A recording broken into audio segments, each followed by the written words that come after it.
Hola a todos. Vamos a ver. Ok.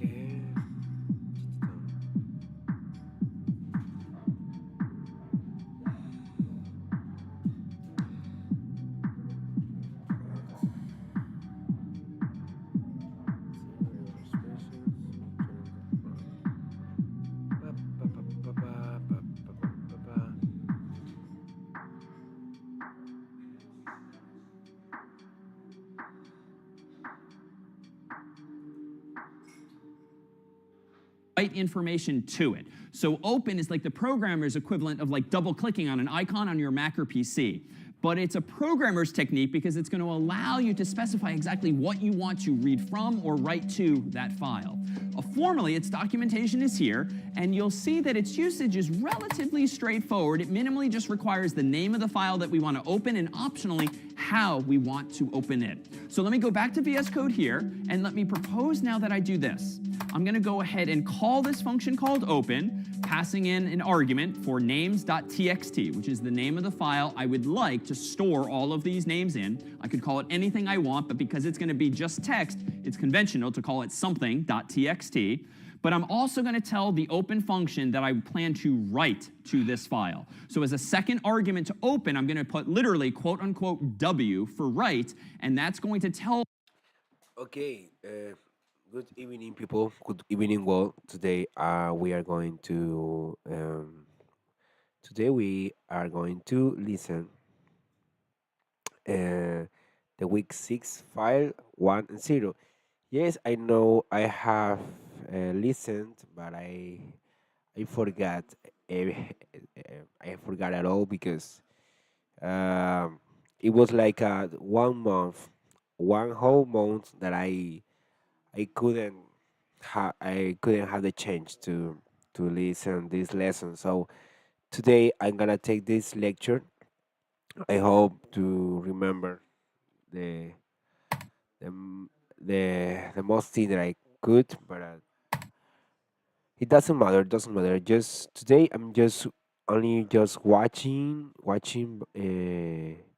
510. I think I'm gonna be okay because. Uh, Actually, I did homework, so I think it's not gonna be a problem. Yeah, I don't know why cursor was it's hiding of me. It's hiding from me the cursor. I can see it. Why? I don't know. But yeah. Okay. So play. Open to open the file in a way that's going to allow me to change the contents. And better yet, if it doesn't even exist, it's going to create the file for me. Now, open returns what's called a file handle, a special value that allows me to access that file subsequently. So I'm going to go ahead and sign it equal to a variable like file. And now I'm going to go ahead and quite simply write this person's name to that file. So I'm going to literally type file, which is the variable. I remember that. I remember that. File equal opens names file text W. Linking to that file, dot write, which is a function, otherwise known as a method that comes with open files that allows me to write that name to the file. And then lastly, I'm going to quite simply go ahead and say file.close, which will close and effectively save the file. So these 3 lines of code here are essentially the programmer's equivalent to like double-clicking an icon on your Mac or PC, making some changes in Microsoft Word or some other program, and going to file save. We're doing that all in code with just these 3 lines here. Well, let's see now how this works. Let me go ahead now and run python of names.py and enter. Let's type in a name. I'll type in Hermione. Enter. All right. Where did she end up? Well, let me go ahead now and type code of names.txt, which is a file that happens now to exist because I opened it in write mode. And if I open this in a tab, we'll see there's Hermione. Well, let's go ahead and run names.py once more. I'm going to go ahead and run python of names.py, enter, and this time I'll type in Harry. Let me go ahead and run it one more time, and this time I'll type in Ron. And now let me go up to names.txt, where hopefully I'll see all three of them here. But no, I've just actually seen Ron. What might explain what happened to Hermione and Harry, even though I'm pretty sure I ran the program 3 times and I definitely wrote the code that writes their name to that file? What's going on here, do you think? I think because we are not appending them, we should append the names. Since we are writing directly, it is erasing the old content and it is replacing with the last set of characters that we mentioned. Exactly. Unfortunately, quote unquote W is a little dangerous. Not only will it create the file for you, it will also recreate the file for you every time you open the file in that mode. So if you open the file once and write Hermione, that worked just fine as we saw. But if you do it again for Harry, if you do it again for Ron, the code is working, but each time it's opening the file and recreating it with brand new contents. So we had one version with Hermione, one version with Harry, and one final version with Ron. But ideally, I think we probably want to be appending, as Vishal says, each of those names to the file, not just clobbering, that is overwriting the file each time. So how can I do this? It's actually a relatively easy fix. Let me go ahead and do this as follows. I'm going to first remove the old version of names.txt, and now I'm going to change my code to do this. I'm going to change the W, quote unquote, to just A, quote unquote, A for append, which means to add to the bottom, to the bottom, to the bottom, again and again. Now let me go ahead and rerun Python of names.py, enter. I'll again start from scratch with Hermione, because I'm creating the file new.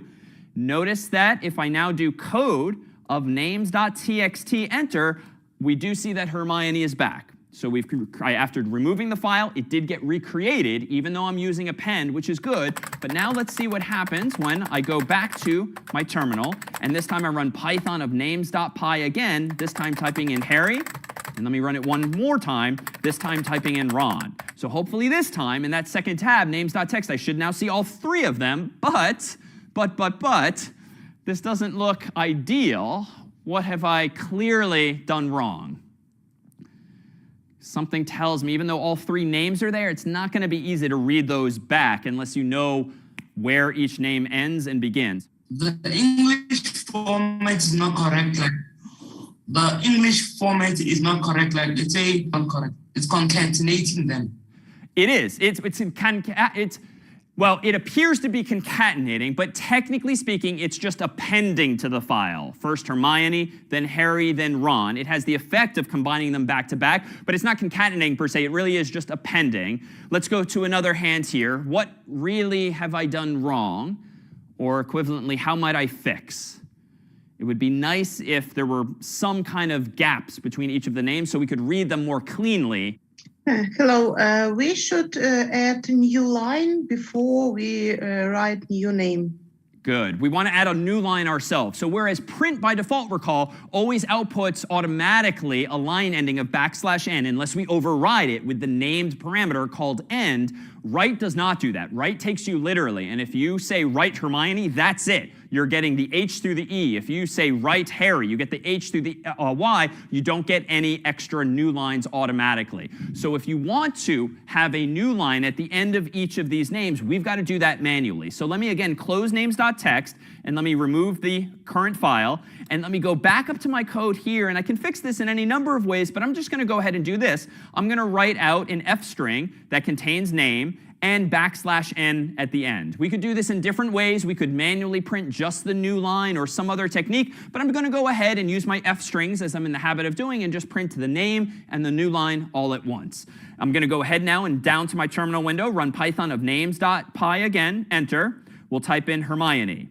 I'm going to run it again, type in Harry. I'm going to type it again, and this time Ron. Now I'm going to run code of names.txt and open that file, and now it looks like the file is a bit cleaner. Indeed, I have each of the name on its own line, as well as a line ending, which ensures that we can separate one from the other. Now, if I were writing code, I bet I could parse, that is, read the previous file by looking at differences between lowercase and uppercase letters, but that's going to get messy quickly. Generally speaking, when storing data... Es importante esto que está diciendo porque me di cuenta que si vemos que Hermione, Ron, si podemos ver bien, son strings. son cadenas de texto, entonces tenemos que poner la n al final, como porque esto es porque la función write no hace eso automáticamente como lo solía hacer, creo que eh, la función print. La función print sí automáticamente ponía una línea y otra línea. Así que básicamente hay que recordar eso. No sé si de hecho regresar a mis tareas, pero voy a seguir viendo esto. Sé que va a ser el capítulo del día de hoy aburrido, pero creo que es necesario porque tengo que ponerme a contexto desde el inicio, semana 6. No recuerdo nada de la semana 6. De hecho, no recuerdo nada de las anteriores semanas porque ya las he perdido todas. Pero estoy seguro que ahí vamos a ir adelante. Vamos, tenemos que terminar. Lo importante es acabar y son solo 9 semanas, así que ya en la semana 6 hay que darle más fuerza.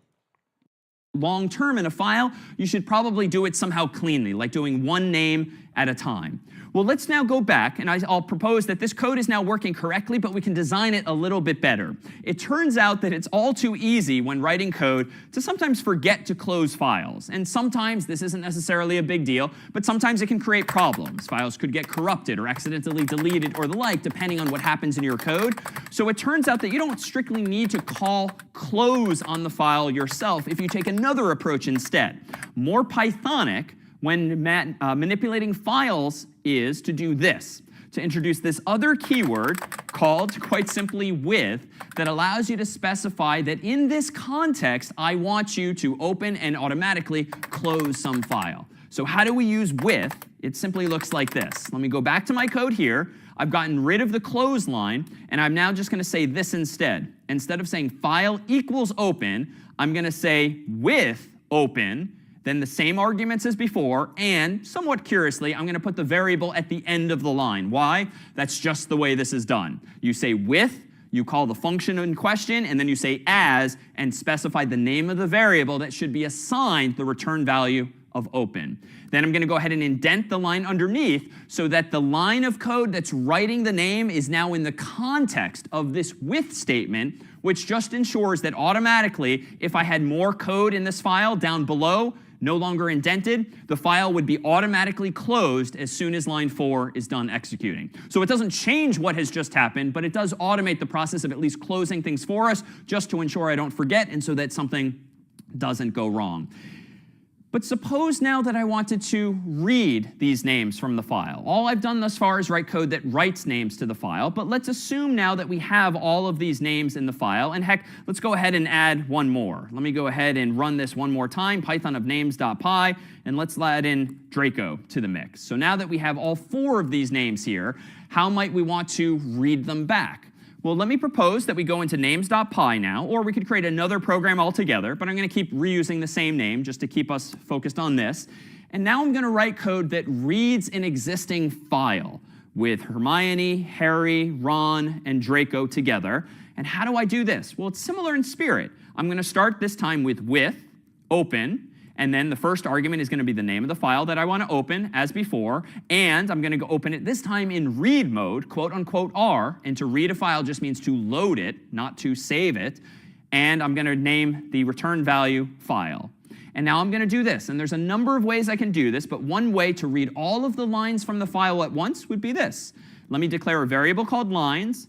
Let me access that file and call a function or a method that comes with it called readLines. So if you read the documentation on file IO in Python, you'll see that open files come with a special method whose purpose in life is to read all of the lines from the file and return them to me as a list. So what this line 2 is doing is it's reading all of the lines from that file, storing them in a variable called lines. Now suppose I want to iterate over all of those lines and print out each of those names. For line in lines, this is just a standard for loop in Python. Lines is a list. Line is the variable that will be automatically be set to each of those lines. Let me go ahead and print out something like, oh, hello, comma, and then I'll print out the line itself. All right, so let me go to my terminal window, run python of names.py now. I have not deleted names.txt, so it still contains all 4 of those names, and hit enter. And okay, it's not bad, but it's a little ugly here. What's going on? When I ran names.py, it's saying hello to Hermione, to Harry, to Ron, to Draco, but there's these gaps now between the lines.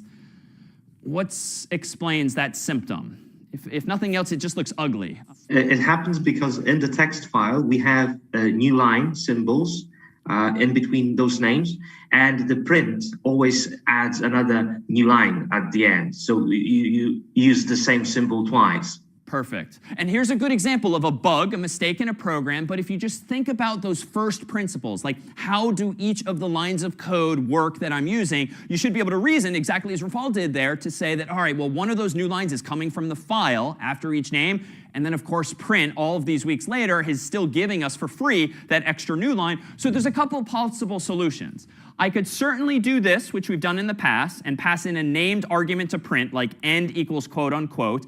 And that's fine. I would argue a little better than that might actually be to do this, to strip off of the end of the line the actual new line itself, so that print is handling the printing of everything, the person's name as well as the new line, but you're just stripping off what is really just an implementation detail in the file. We chose to use new lines in my text file to separate one name from another, so arguably it should be a little cleaner in terms of design to strip that off and then let print out what is really just now a name. But that's ultimately a design decision. The effect is going to be exactly the same. Well, if I'm going to open this file and read all the lines and then iterate over all of those lines and print them each out, I could actually combine this into one thing, because right now I'm doing twice as much work. I'm reading all of the lines, then I'm iterating over all of the lines just to print out each of them. Well, in Python with files, you can actually do this. I'm going to erase almost all of these lines now, keeping only the with statement at top. And inside of this with statement, I'm going to say this. For line in file, go ahead and print out, quote unquote, hello, comma, and then line.rstrip. So I'm going to take the approach of stripping off the end of the line. But notice how elegant this is, so to speak. I've opened the file in line 1. And if I want to iterate over every line in the file, I don't have to very explicitly read all the lines, then iterate over all of the lines. I can combine this into one thought. In Python, you can simply say for line in file. And that's going to have the effect of giving you a for loop that iterates over every line in the file one at a time. And on each iteration, updating the value of this variable line to be Hermione, then Harry, then Ron, then Draco. So this, again, is one of the appealing aspects of Python, is that it reads rather like English. For line in file, print this. It's a little more compact when written this way. Well, what if, though, I don't want quite this behavior? Because notice now, if I run python of names.py, it's correct. I'm seeing each of the names and each of the hellos, and there's no extra spaces in between. But just to be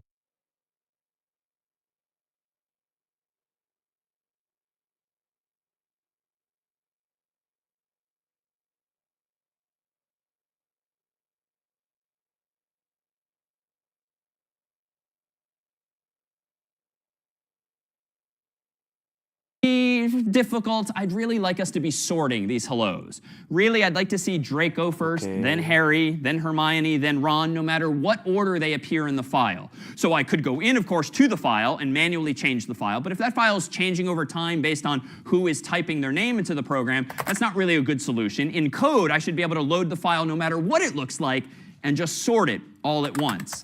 Now, here is a reason to not do what I've just done.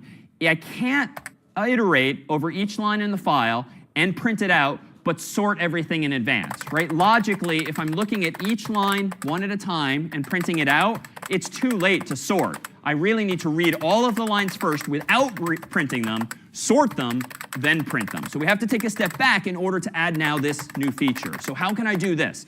Well, let me combine some ideas from before. Let me go ahead and start fresh with this. Let me give myself a list called names and assign it an empty list, just so I have a variable in which to accumulate all of these lines. And now let me open the file with open, quote unquote, names.txt. And it turns out, I can tighten this up a little bit. It turns out if you're opening a file to read it, you don't need to specify quote unquote R. That is the implicit default. So you can tighten things up by just saying open names.txt, and you'll be able to read the file, variable in which to looks like, and just sort it all at once. Now, here is a reason to not do what I've just done. I can't iterate over each line in the file and print it out, but sort everything in advance, right? Logically, if I'm looking at each line one at a time and printing it out, it's too late to sort. I really need to read all of the lines first without printing them, sort them, then print them. So we have to take a step back in order to add now this new feature. So how can I do this? Well, let me combine some ideas from before. Let me go ahead and start fresh with this. Let me give myself a list called names and assign it an empty list, just so I have a variable in which to accumulate all of these lines. And now let me open the file with open quote-unquote names.txt, and it turns out I can tighten this up a little bit. It turns out if you're opening a file to read it, you don't need to specify quote-unquote R. That is the implicit default. So you can tighten things up by just saying open names.txt, and you'll be able to read the file, but not write it. I'm going to give myself a variable called file, as before. I am going to iterate over the file in the same way for line in file, but instead of printing each line, I'm going to do this. I'm going to take my names list and append to it, and this is appending to a list in memory, not appending to the file itself. I'm going to go ahead and append the current line, but I'm going to strip off the new line at the end so that all I'm adding to this list is each of the students' names. Now I can use that familiar technique from before. Let me go outside of this with statement, because now I've read the entire file, presumably. So by the time I'm done with lines 4 and 5, again and again and again for each line in the file, I'm done with the file. It can close. I now have all of the students' names in this list variable. Let me do this. For name in, not just names, but the sorted names, using our Python function sorted, which does just that, and do print, quote unquote, with an F string, hello, comma, and now I'll plug in bracket name. So now what have I done? I'm creating a list at the beginning, just so I have a place to gather my data. I then, on lines 3 through 5, iterate over the file from top to bottom, reading in each line one at a time, stripping off the new line, and adding just the student's name to this list. And the reason I'm doing that is so that on line 7, I can sort all of those names now that they're all in memory and print them in order. I need to load them all into memory before I can sort them. Otherwise, I'd be printing them out prematurely, and Draco would end up last instead of first. So let me go ahead in my terminal window and run Python of names.py now and hit enter. And there we go. The same list of 4 hellos, but now they're sorted. And this is a very common technique when dealing with files and information more generally. If you want to change that data in some way, like sorting it, creating some kind of variable at the top of your program like a list, adding or appending information to it just to collect it in one place, and then do something interesting with that collection, that list, is exactly what I've done here. Now, I should note that if we just want to sort the file, we can actually do this even more simply in Python, particularly by not bothering with this names list, nor the second for loop. And let me go ahead and instead just do more simply this. Let me go ahead and tell Python that we want the file itself to be sorted using that same sorted function, but this time on the file itself. And then inside of that for loop, let's just go ahead and print right away our hello, comma, followed by the line itself, but still stripping off of the end of it any white space therein. If we go ahead and run this same program now with Python of names.py and hit enter, we get the same result, but of course it's a lot more compact. But for the sake of discussion, let's assume that we do actually want to potentially make some changes to the data as we iterate over it. So let me undo those changes, leave things as is, whereby now we'll continue to accumulate all of the names first into a list, maybe do something to them, maybe forcing them to uppercase or lowercase or the like, and then sort and print out each item. Let me pause and see if there's any questions now on file I/O, reading or writing, or now accumulating all of these values in some list. Hi, is there a way to sort the files, but instead if you want it from alphabetically from A to Z, is there a way to reverse it from Z to A? Is there like a little extension that you can add to the end to do that, or would you have to use first into a list, print out each item, or now accumulating all of these values in some list? Hi, is there a way to sort the files, but instead if you want it from alphabetically from A to Z, is there a way to reverse it from Z to A? Is there like a little extension that you can add to the end to do that, or would you have to create a new function? If you wanted to reverse the contents of the file? Yeah, so if you, instead of sorting them from A to Z in ascending order, if you wanted them in descending order, is there an extension for that? There is indeed, and as always, the documentation is your friend. So if the goal is to sort them, not in alphabetical order, which is the default, but maybe reverse alphabetical order, you can take a look, for instance, at the formal Python documentation there, and what you'll see is this summary. You'll see that the sorted function takes a first argument, generally known as an iterable. And something that's iterable means that you can iterate over it. That is, you can loop over it, one thing at a time. What the rest of this line here means is that you can specify a key, like how you want to sort it, but more on that later. But this last named parameter here is reverse. And by default, per the documentation, it's false. It will not be reversed by default. But if we change that to true, I bet we can do that. So let me go back to VS Code here and do just that. Let me go ahead and pass in a second argument to sorted in addition to this iterable, which is my names list. Iterable again in the sense that it can be looped over. And let me pass in reverse equals true, thereby overriding the default of false. Let me now run python of names.py, and now Ron's at the top and Draco's at the bottom. So there too, whenever you have a question like that moving forward, consider what does the documentation say and see if there's a germ of an idea there, because odds are if you have some problem, odds are some programmer before you has had the same question. Other thoughts? Can we limit numbers of names? And the second question, can we find specific name in list? Really good question. Can we limit the number of the names in the file, and can we find a specific one? We absolutely could. If we were to write code, we could, for instance, open the file first, count how many lines are already there, and then if there's too many already, we could just exit with sys.exit or some other message to indicate to the user that, sorry, the class is full. As for finding someone specifically, absolutely. You could imagine opening the file, iterating over it with a for loop again and again, and then adding a conditional. Like if the current line equals Harry, then we found the chosen run, and you can print something like that. So you can absolutely combine these ideas with previous ideas like conditionals to ask those same questions. How about one other question on file I/O? So I just thought about this function like read all lines, and it looks like it's like separate all the lines by this special character \n, but it looks like we don't need it character, and we always strip it, and it looks like some bad design of function. Why wouldn't we just strip it inside this function? A really good question. So we are, in my examples thus far, using rstrip to reverse, strip from the end of the line all of this white space. You might not want to do that. In this case, I am stripping it away because I know that each of those lines isn't some generic line of text. Each line really represents a name that I have put there myself. I'm using the new line just to separate one value from another.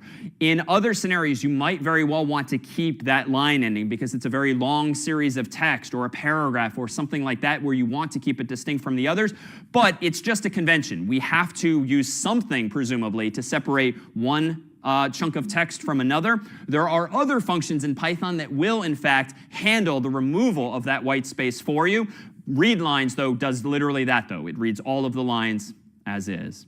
Well, allow me to turn our attention back to where we left off here, which is just names, to propose that with names.txt, we have an ability, it seems, to store each of these names pretty straightforwardly. But what if we wanted to keep track of other information as well? Suppose that we wanted to store information including a student's name and their house at Hogwarts, be it Gryffindor or Slytherin or something else.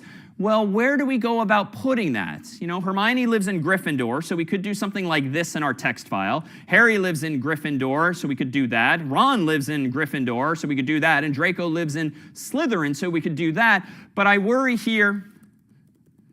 But I worry now that we're mixing apples and oranges, so to speak. Like some lines are names, some lines are houses, so this probably isn't the best design, if only because it's confusing or it's ambiguous.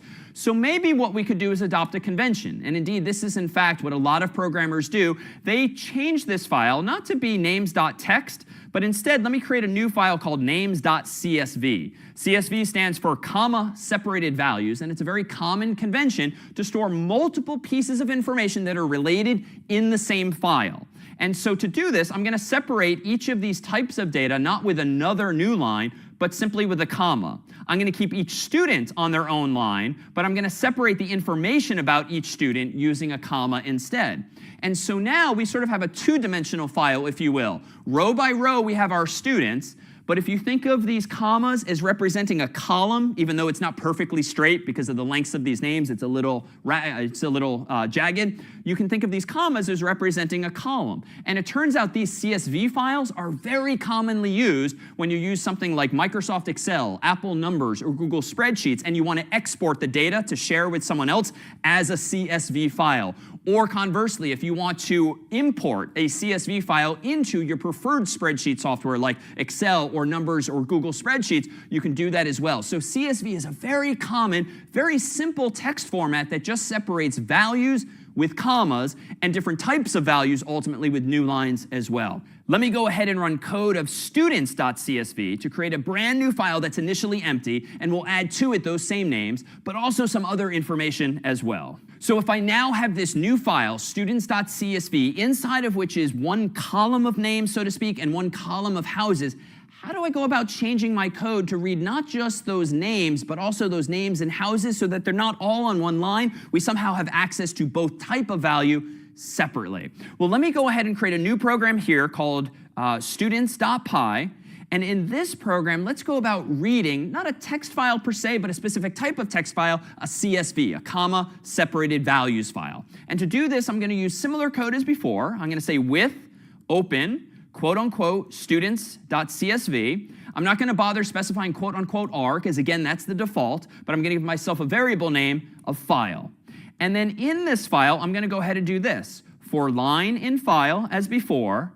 And now I have to be a bit clever here. Let me go back to students.csv, looking at this file, and it seems that on my loop, on each iteration, I'm going to get access to the whole line of text. I'm not going to automatically get access to just Hermione or just Gryffindor. Recall that the loop is going to give me each full line of text. So logically, what would you propose that we do inside of a for loop that's reading a whole line of text at once, but we now want to get access to the individual values, like Hermione and Gryffindor, Harry and Gryffindor? How do we go about taking one line of text and gaining access to those individual values, do you think? Just instinctively, even if you're not sure what the name of the functions would be. You can access it as you would as if you were using a dictionary, like using a key and value. So ideally, we would individual values, like Hermione and Gryffindor, Harry and Gryffindor. How do we go about taking one line of text and gaining access to those individual values, do you think? Just instinctively, even if you're not sure what the name of the functions would be. You can access it as you would as if you were using a dictionary, like using a key and value. So ideally, we would access it using a key and value, but at this point in the story, all we have is this loop, and this loop is giving me one line of text at a time. I'm the programmer now. I have to solve this. There is no dictionary yet in question. How about another suggestion here? So you can somehow split the two words based on the comma. Yeah, even if you're not quite sure what function is going to do this, intuitively you want to take this whole line of text, Hermione, Gryffindor, Harry, Gryffindor, and so forth, and split that line into two pieces, if you will. And it turns out wonderfully the function we'll use is actually called split, that can split on any characters, but you can tell it what character to use. So I'm going to go back into students.py, and inside of this loop, I'm going to go ahead and do this. I'm going to take the current line, I'm going to remove the white space at the end, as always, using rstrip here. And then whatever the result of that is, I'm going to now call split and quote-unquote comma. So the split function or method comes with strings, strs in Python. Any stir has this method built in. And if you pass in an argument like a comma, what this split function will do is split that current string into 1, 2, 3, maybe more pieces by looking for that character again and again. Ultimately, split is going to return to us a list of all of the individual parts to the left and to the right of those commas, so I can give myself a variable called row here. And this is a common paradigm. When you know you're iterating over a file, specifically a CSV, it's common to think of each line of it as being a row. And each of the values therein separated by commas as columns, so to speak. So I'm going to deliberately name my variable row just to be consistent with that convention. And now what do I want to print? Well, I'm going to go ahead and say this. Print, how about the following? An F string that starts with curly braces. Well, how do I get access to the first thing in that row? Well, the row is going to have how many parts? 2. Because if I'm splitting on commas, and there's 1 comma per line, that's going to give me a left part and a right part, like Hermione and Gryffindor, Harry and Gryffindor. When I have a list like row, how do I get access to individual values? Well, I can do this. I can say row, bracket, 0. And that's going to go to the first element of the list, which should hopefully be the student's name. Then after that, I'm going to say is in, and I'm going to have another curly brace here for row bracket 1. And then I'm going to close my whole quote. So it looks a little cryptic at first glance, but most of this is just F-string syntax with curly braces to plug in values. And what values am I plugging in? Well, row, again, is a list, and it has 2 elements, presumably. Hermione in one, and Gryffindor in the other, and so forth. So bracket 0 is the first element, because remember, we start indexing at 0 in Python, and 1 is going to be the second element.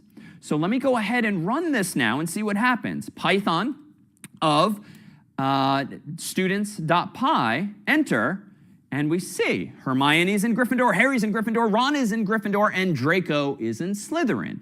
So we have now implemented our own code from scratch that actually parses, that is, reads and interprets a CSV file ultimately here.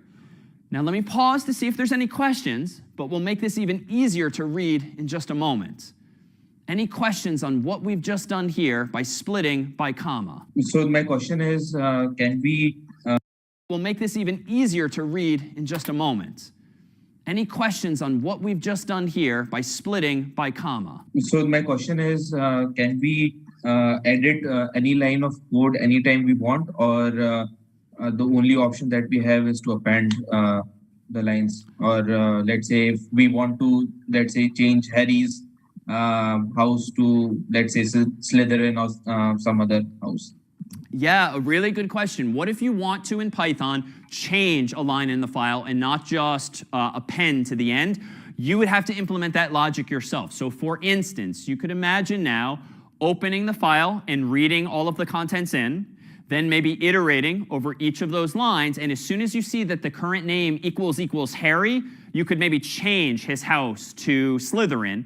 And then it would be up to you, though, to write all of those changes back to the file. So in that case, you might want to, in simplest form, read the file once and let it close, then open it again, but open for writing and change the whole file. It's not really possible or easy to go in and change just part of the file, though you can do it.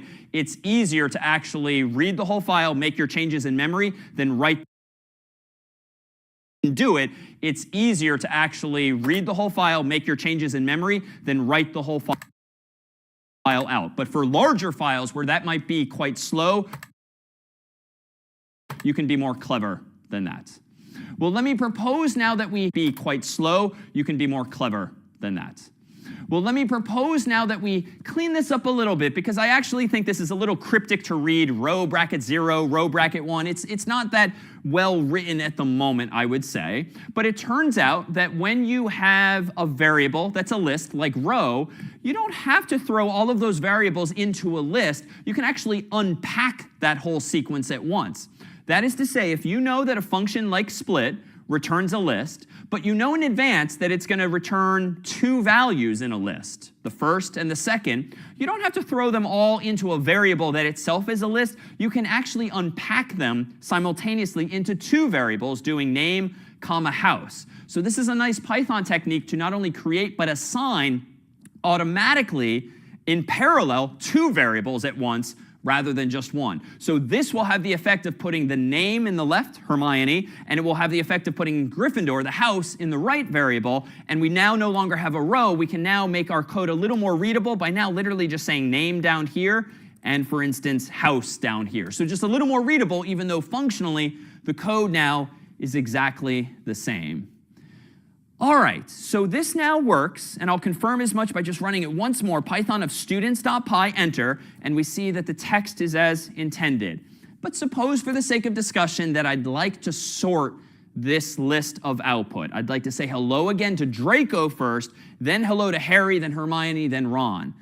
How can I go about doing this? Well, let's take some inspiration from the previous example where we were only dealing with names and instead do it with these full phrases. So-and-so is in house. Well, let me go ahead and do this. I'm going to go ahead and start scratch and give myself a list called students, equal to an empty list initially, and then with open students.csv as file, I'm going to go ahead and say this, for line in file, and then below this, I'm going to do exactly as before, name, comma, house equals the current line, stripping off the white space at the end, splitting it on a comma, so that's exact same as before, but this time, before I go about printing the sentence, I'm going to store it temporarily in a list so that I can accumulate all of these sentences and then sort them later.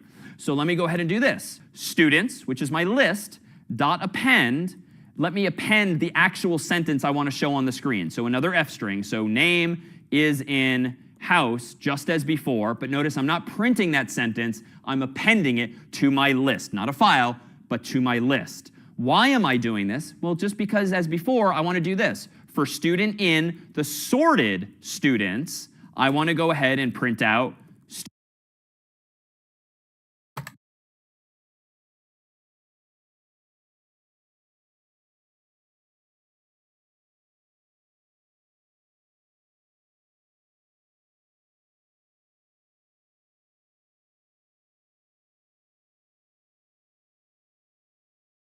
student, like this. Well, let me go ahead and run Python of students.py.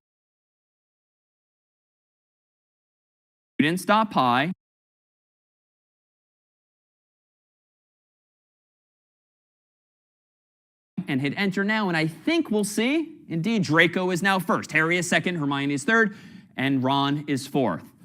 But this is arguably a little sloppy, right? It seems a little hackish that I'm constructing these sentences, and even though I'm technically want to sort by name, I'm technically sorting by these whole English sentences. So it's not wrong, it's achieving the intended result, but it's not really well designed because I'm just kind of getting lucky that English is reading from left to right, and therefore when I print this out, it's sorting properly. It would be better really to come up with a technique for sorting by the students' names, not by some English sentence that I've constructed here on line 6.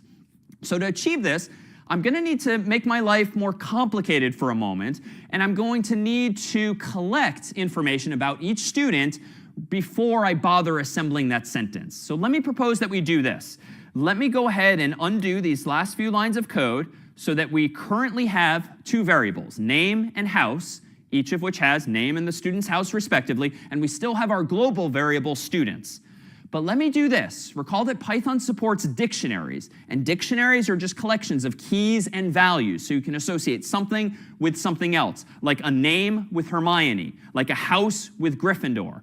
That really is a dictionary. So let me do this. Let me temporarily create a dictionary that stores this association of name with house. Let me go ahead and do this. Let me say that the student here is going to be represented initially by an empty dictionary. And just like you can create an empty list with square brackets, you can create an empty dictionary with curly braces. So give me an empty dictionary that will soon have two keys, name and house. How do I do that? Well, I could do it this way. Student, open bracket, name, equals the student's name that we got from the line. Student bracket house equals the house that we got from the line. And now I'm going to append to the students list, plural, that particular student.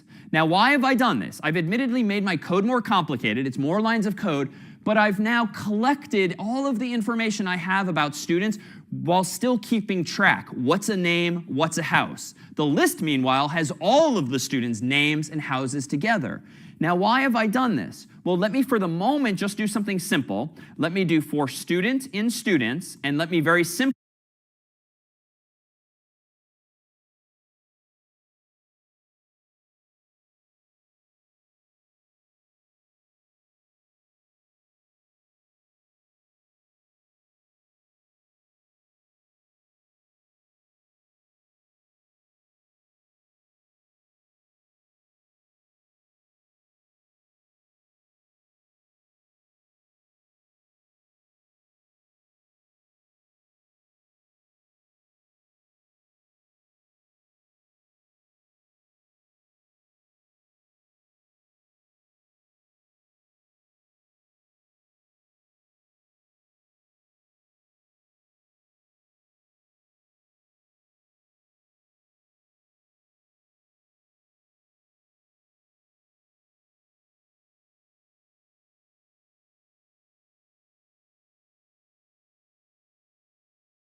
simply now say, print the following f string, the current student with this name is in this current student's house.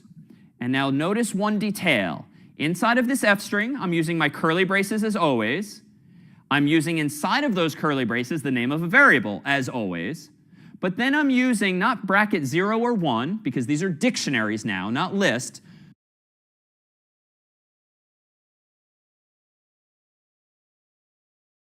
But why am I using single quotes to surround house and to surround name? Why single quotes inside of this f string?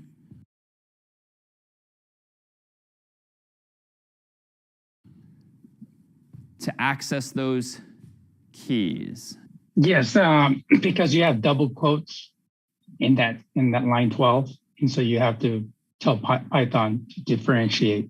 Exactly, because I'm already using double quotes outside of the f string, if I want to put quotes around any strings on the inside, which I do need to do for dictionaries, because recall, when you index into a dictionary, you don't use numbers like lists, 0, 1, 2 onward. You instead use strings, which need to be quoted, but if you're already using double quotes, it's easiest to then use single quotes on the inside so Python doesn't get confused about what lines up with what. So at the moment, when I run this program, it's going to print out those hellos, but they're not yet sorted. In fact, what I now have is a list of dictionaries, and nothing is yet sorted, but let me tighten up the code too to point out that it doesn't need to be quite as verbose. If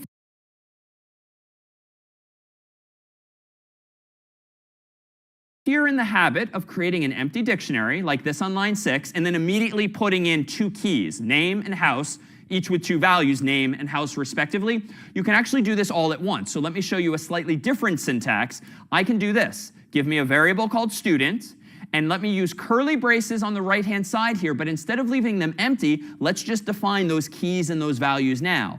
Quote-unquote name will be name, and quote-unquote house will be house. This achieves the exact same effect in 1 line instead of 3. It creates a new non-empty dictionary containing a name key, the value of which is the student's name, and a house key, the value of which is the student's house. Nothing else needs to change. That will still just work, so that if I again run Python of students.py, I'm still seeing those greetings, but they're still not quite actually sorted. Well, what might I go about doing here in order to, what could I do to improve upon this further? Well, we need some mechanism now of sorting those students. But unfortunately, you can't do this. We can't sort all of the students now because those students are not names like they were before. They aren't sentences like they were before. Each of the students is a dictionary, and it's non-obvious how you would sort a dictionary inside of a list. So ideally, what do we want to do? If at the moment we hit line 9, we have a list of all of these students, and inside of that list is 1 dictionary per student, and each of those dictionaries has 2 keys, name and house. Wouldn't it be nice if there were a way in code to tell Python, sort this list by looking at this key in each dictionary? Because that would give us the ability to sort either by name or even by house or even by any other field that we add to that file. So it turns out we can do this. We can tell the sorted function not just to reverse things or not. It takes another named parameter called key, where you can specify what key should be used in order to sort some list of dictionaries. And I'm going to propose that we do this. I'm going to first define a function temporarily for now called getName. And this function's purpose in life, given a student, is to quite simply return the student's name from that particular dictionary. So if student is a dictionary, this is going to return literally the student's name. And that's it. That's the sole purpose of this function in life. What do I now want to do? Well, now that I have a function that, given a student, will return to me the student's name, I can do this. I can change sorted to say, use a key that's equal to whatever the return value of getName is. And this now is a feature of Python. Python allows you to pass functions as arguments in two other functions. So getName is a function, sorted is a function, and I'm passing in getName to sorted as the value of that key parameter. Now, why am I doing that? Well, if you think of the getName function as just a block of code that will get the name of a student. That's handy because that's the capability that sorted needs. When given a list of students, each of which is a dictionary, sorted needs to know, how do I get the name of the student in order to do alphabetical sorting for you? The authors of Python didn't know that we were going to be creating students here in this class, so they couldn't have anticipated writing code in advance that specifically sorts on a field called student, let alone called name, let alone house.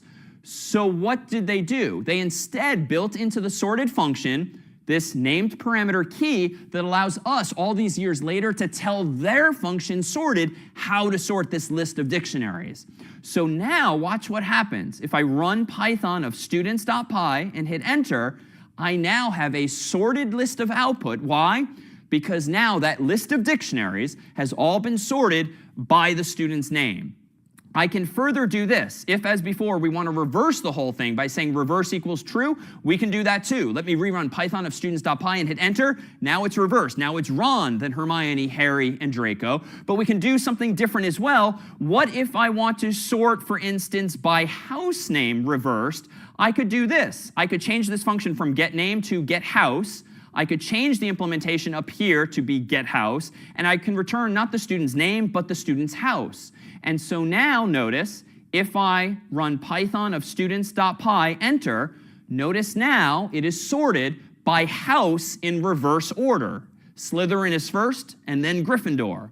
If I get rid of the reverse, but keep the getHouse and rerun this program, now it's sorted by house, Gryffindor is first, and Slytherin is last. And the upside now of this is because I'm using this list of dictionaries and keeping the students' data together until the last minute when I'm finally doing the printing, I now have full control over the information itself, and I can sort by this or that. I don't have to construct those sentences in advance like I rather hackishly did the first time. All right, that was a lot. Let me pause here to see if there are questions. So when we're sorting the files, should we use the loops, or like a dictionary or any kind of list? Can we sort by just sorting, not looping or any kind of stuff? A good question, and the short answer with Python alone, you're the programmer, you need to do the sorting. With libraries and other techniques, absolutely. You can do more of this automatically because someone else has written that code. What we're doing at the moment is doing everything from scratch ourselves, but absolutely, with other functions or libraries, some of this could be made more easily done. Some of this could be made easier. Other questions on this technique here? It equal to the returned value of the function. Can it be equal to just a variable or a value? Well, yes, it should equal a value. So I'm specific, and I should clarify actually, since this was not obvious. So when you pass in a function like getName or getHouse to the sorted function as the value of key, that function is automatically called by the sorted function for you on each of the dictionaries in the list. And it uses the return value of getName or getHouse to decide what strings to actually use to compare in order to decide which is alphabetically correct. So this function, which you pass just by name, you do not pass in parentheses at the end, is called by the sorted function in order to figure out for you how to compare these same values. How can we use nested dictionaries? I have read about nested dictionaries. What is the difference between nested dictionaries and dictionary inside a list? I think it is... Sure. So we are using a list of dictionaries. Why? Because each of those dictionaries represents a student, and a student has a name and a house, and we want to, I claim, maintain that association. And it's a list of students because we've got multiple students, 4 in this case. You could create a structure that is a dictionary of dictionaries, but I would argue it just doesn't solve a problem. I don't need a dictionary of dictionary. I need a list of key value pairs right now. That's all. So let me propose if we go back to students.py here and we revert back to the approach where we have getName as the function, both used and defined here, and that function returns the student's name. What happens, to be clear, is that the sorted function will use the value of key, get name in this case, calling that function on every dictionary in the list that it's supposed to sort, and that function getName returns the string that sorted will actually use to decide whether things go in this order, left, right, or in this order, right, left. It alphabetizes things based on that return value. So notice that I'm not calling the function getName here with parentheses. I'm passing it in only by its name so that the sorted function can call that getName function for only no, or in this order, right, left. It alphabetizes things based on that return value. So notice that I'm not calling the function getName here with parentheses. I'm passing it in only by its name so that the sorted function can call that getName function for me. Now, it turns out, as always, if you're defining something, be it a variable or in this case a function, and then immediately using it, but never once again needing the name of that function like getName, we can actually tighten this code up further. I can actually do this. I can get rid of the getName function altogether. Never once again needing the name of that function like getName, we can actually tighten this code up further. I can actually do this. I can get rid of the getName function altogether, just like I could get rid of a variable that isn't strictly necessary. And instead of passing key, the name of a function, I can actually pass key what's called a lambda function, which is an anonymous function, a function that just has no name. Why? Because you don't need to give it a name if you're only going to call it in one place. And the syntax for this in Python is a little weird, but if I do key equals literally the word lambda, then something like student, which is the name of the parameter I expect this function to take, and then I don't even type the return key. I instead just say student bracket name. So what am I doing here with my code? This code here that I've highlighted is equivalent to the getName function I implemented a moment ago. The syntax is admittedly a little different. I don't use def. I didn't even give it a name like getName. I instead am using this other keyword in Python called lambda, which says, hey Python, here comes a function, but it has no name. It's anonymous. That function takes a parameter. I could call it anything I want. I'm calling it student. Why? Because this function that's passed in as key is called on every one of the students in that list, every one of the dictionaries in that list. What do I want this anonymous function to return? Well, given a student, I want to index into that dictionary and access their name so that the string Hermione and Harry and Ron and Draco is ultimately returned, and that's what the sorted function uses to decide how to sort these bigger dictionaries that have other keys like house as well. So if I now go back to my terminal window and run python of students.py, it still seems to work the same, but it's arguably a little better designed because I didn't waste lines of code by defining some other function, calling it in one and only one place. I've done it all sort of in one breath, if you will. All right, let me pause here to see if there's any questions specifically about lambda or anonymous functions and this tightening up of the code. And I have a question like whether we could define lambda twice. You can use lambda twice. You can create as many anonymous functions as you'd like, and you generally use them in contexts like this where you want to pass. Ok, creo que ya fue suficiente. Ya duramos una hora. Así que muchas gracias por acompañarme. Fue muy divertido y nos vemos mañana para estudiar una hora más. La semana 6 he aprendido mucho. Claro que sí, me ayudó muchísimo. Me siento ya más tranquilo con todo esto que vi. Luego veré las 3 shorts y creo que con eso sería todo, ¿no? Mañana veremos la media hora y estos 3 videos. Espero que duren otras 10 minutos cada uno. Y con eso ya sería creo que todo para regresar a las tareas, a los deberes y eso. Pero ya tendríamos un material de consulta muy importante. Muchísimas gracias por haberme acompañado. Semana 6. Hoy día es creo que la sesión número 59, creo. Entonces, muchísimas gracias por estar aquí y nos vemos el día de mañana. See you tomorrow. Thanks for watching this video. Please let me know in the comments box where are you from. So thank you so much. Bye bye. Let me Let me say goodbye with a song, please. Let me looking for a song. Maybe it would be A Way Out. I love this. Oh no, but it has a lot of copyright. Okay. Goodbye. I have to find another another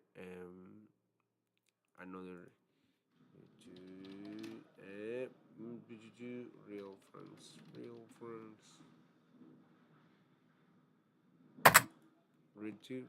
friends,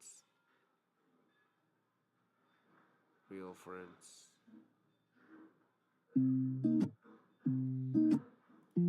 This is not real friends. This is real friends from Camila Cabello, but oh, did I tell you that I miss you? Yes. Okay. This is real friends. Okay. See you next time. Goodbye. Bye.